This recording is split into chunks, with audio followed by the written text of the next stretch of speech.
Hello guys, welcome back to another video of mine. Now this is a two-part video. This is your review for the Liverpool game and looking ahead or preview for our second leg of our quarter-final tie in the Europa League against Slavia Prague, which is tomorrow evening. But first of all, I want to get into the Liverpool game because I forgot to do a separate video for it, so I'm going to tie it in with the preview for the Slavia Prague game. So discussing that game on Sunday. Yeah, very disappointing. Expected, I must say. First of all, I didn't think we'd win. I didn't even think we'd get a draw. So I wasn't, overly or too disappointed because I was expecting it. I had a feeling we'd lose the game. I said in my prediction we'd lose. I thought we might score. We should have done, but I was expecting a defeat. I knew Liverpool are miles better than us this season. I know that, every Chelsea fan knows that. They're miles better than us, so we were always the underdogs going into the game. And if we got anything from the game, it would be a bonus. And that's what I've said about all our away games in the league from now to the end of the season. Particularly the two that we have, or the two that we had coming up, with Liverpool away and Manchester United away. Anything we get from those games is a bonus. And, we didn't get anything from the first, and we kind of have to get something from the Manchester United game if we're to get top four. But in my honest opinion, I think top four for us is, I think the title of this video is going to be, we need to put all our eggs in the Europa League basket from now. I think the top four is gone. I think that's Arsenal's and Tottenham's to lose. I think those two will get third and fourth, and I think also Manchester United will finish outside the top four. So we have to do everything we can to win the Europa League if we want to get Champions League football next season. Because if we don't get Champions League football for next season, Mauricio Sarri will be sacked. I think he might be sacked either way, but if we don't get Champions League football, he will 100% be gone. I can almost guarantee that.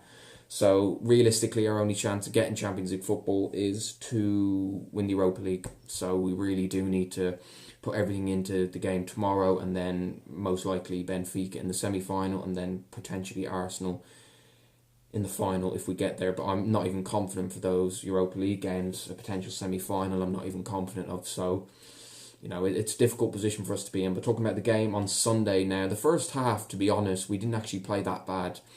We went in with the right,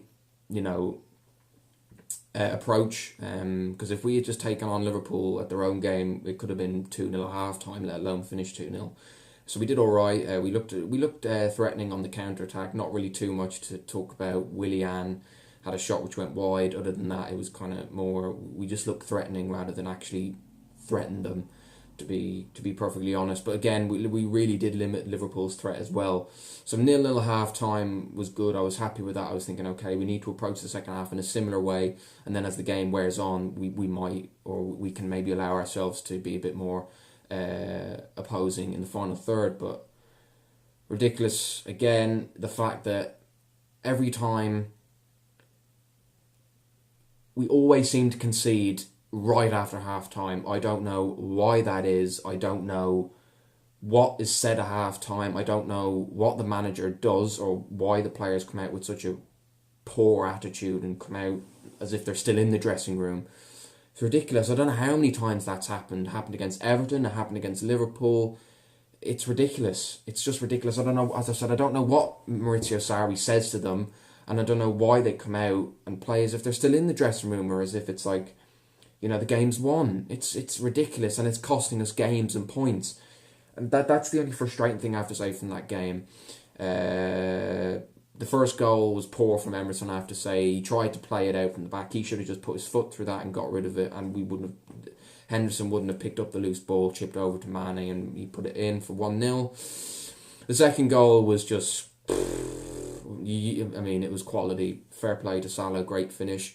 Although I knew he would do something spectacular after what happened during the week with a bunch of idiot Chelsea fans saying making disgraceful comments about him. I knew he would do something spectacular, either score a hat-trick or score a worldie, and he did the latter. It was a great goal, great strike. There's nothing you can do about it. And then after that, we did well after that, to be honest. Hazard should have scored twice. It was just really frustrating. It was just, I knew when Hazard hit the post, I just knew it was going to be one of those days. I knew it was going to be a day when nothing will go in for us, nothing's going to fall for us. Liverpool were getting all the free kicks. I just knew it was going to be one of those days. So we lost. So we're outside the top four now. With Arsenal winning Monday evening against Watford. Just about. They're now in fourth. I think they're 3 points ahead, or are they? I think they're a couple of points ahead, and they have a game in hand. So it's really out of our hands. We're hoping that either Arsenal or Spurs drop points between now and the end of the season. But it's just really frustrating because our away record against the top six is, appalling. It's shocking. We've lost to everyone. We lost to Arsenal. We lost to Spurs away. We lost to Liverpool away. We lost to City away. We only have Man United left. And the way our record is away at the other five teams around us, we'll probably lose that one as well. I don't know. As I said, I'm not going to completely rule us out of it yet because we have winnable home games. I think our away record is just going to let us down this season. We are terrible away from home. We are absolutely shocking away from home. It's going to let us down. And our Man United and Leicester away in our last two away games, they're two very difficult away games, so, I'm not holding much hope for that. I think we have 4 games left. 4 games left, I think it is. Something like that. Could be 5. I know we have Burnley and Watford at home. I think it's 4. Burnley, Watford at home, and then Manchester United and Leicester away. So it's all just the attitude. If they want top 4, they can get it and hope that either Arsenal or Spurs drop points. But if not, and what I would probably lean more towards is just going all out to try and win the Europa League, and even that's looking a bit unlikely. So talking about the Europa League, getting into the preview for Slavia Prague tomorrow evening. 1-0 up from the first leg away from home, have an away goal, didn't concede, so we're in a good position, even though we lost on Sunday. We're in a good position to obviously progress. If we don't progress from this position, then this season has just been a disaster, to be quite honest. We need to get into the semi-final. As I said, if we don't progress tomorrow, it will be embarrassing, to be quite honest. No disrespect to Slavia Prague, but being ahead and being at home in the second leg, we should really, really be getting through. So it's important that we pick the right team. To be honest, the team that Sarri picked against Liverpool wasn't too far off what I would have picked. The only thing I would have changed was Hazard playing as a false 9. You're just weakening our most threatening position as the left wing with him playing there. But anyway, enough about the Liverpool game. I'm going to talk about the starting 11 that I would like to see play tomorrow in the Europa League. So Kepa in goal. He didn't really do much wrong against Liverpool. He couldn't do anything about the second or the first or both goals, to be quite honest. And he's our first choice keeper, so I'd stick with him. Back 4, Azpilicueta. To be fair to him, he actually didn't do too badly against Mane. I know Mane scored, but it's not Azpilicueta's fault. He did pretty well considering how good Mane's been this season, so he should start. And to be quite honest, it doesn't even matter if he merits his place. We don't have any other options or good options. So Azpilicueta, centre backs. I know Rudiger's injured, so we don't really have a choice but to play Christensen and Luiz. Christensen looked very ropey when he came on, but that's quite understandable. He was just thrown into the mix. He's still at a young age, but it's a good opportunity to start. He needs to be starting from the front for him to be as effective as I know he can be. So it'll be good to see him start on tomorrow, which I'm sure he will. David Luiz and Emerson. Emerson was okay against Liverpool. Yes, he might have been at fault for the first goal, but other than that, there's not really too much you can complain about.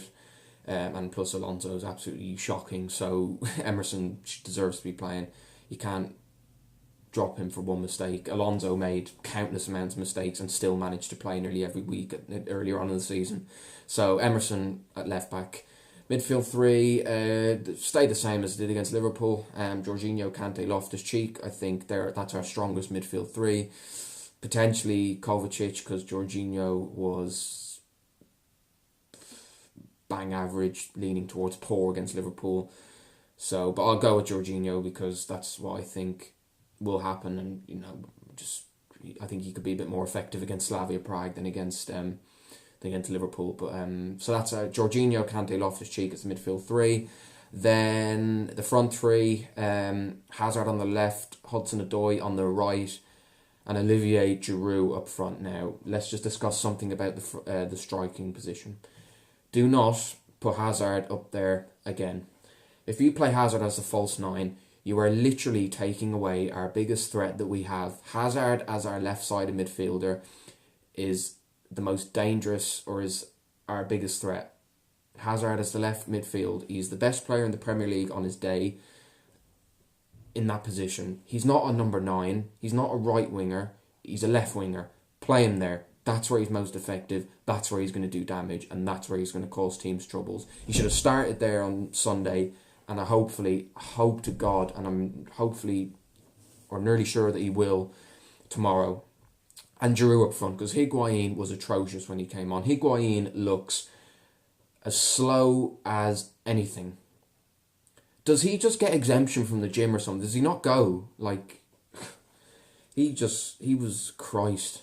He was ridiculously slow on Sunday. I just can't get my head around that. He was terrible. And Giroud actually offers something. What Giroud does that Higuain doesn't is bring his teammates into it. So Giroud will bring Hazard and Hudson-Odoi into the game and give us more options in that, or give us more of a threat up the front end of the pitch than if Higuain is playing there. And to be honest, Higuain hasn't really done much. 3 goals, but you look who he scored against: Huddersfield and Fulham. Two of the teams that are relegated, so that kind of says a lot. And I just prefer Giroud over Higuain. As I said, I think he offers a whole lot more. So that's it. That's the team I'd like to see play tomorrow. My prediction for the game, I'm going to say 2-0. 2-0, maybe 2-1. Just as long as we win, really, I don't care. Just we need to get through. We need to get into the semi-final and try and win the Europa League, because that's what I'm kind of leaning towards now. I think top 4 is out of our hands, whereas we still have a good opportunity to win the Europa League. But again, saying that, I'm really not confident with the way we're playing against top teams. So if we were to get Arsenal in the final, I wouldn't be as confident as I would, because we obviously lost in the season. But we'll just have to wait and see, and hope that tomorrow we can make it to the semi-final. So that's all I have to say for this video, guys. I hope you did enjoy it. If you did, please drop it a like, subscribe if you are new around here, or you enjoy the content, and I will see you for the review of the game on Friday morning, and then I'll have a preview for the Burnley game out on Sunday. So I'll see you for the review of the game on Friday. Take care, and let's hope we don't completely screw this up. Let's get into the semi-final.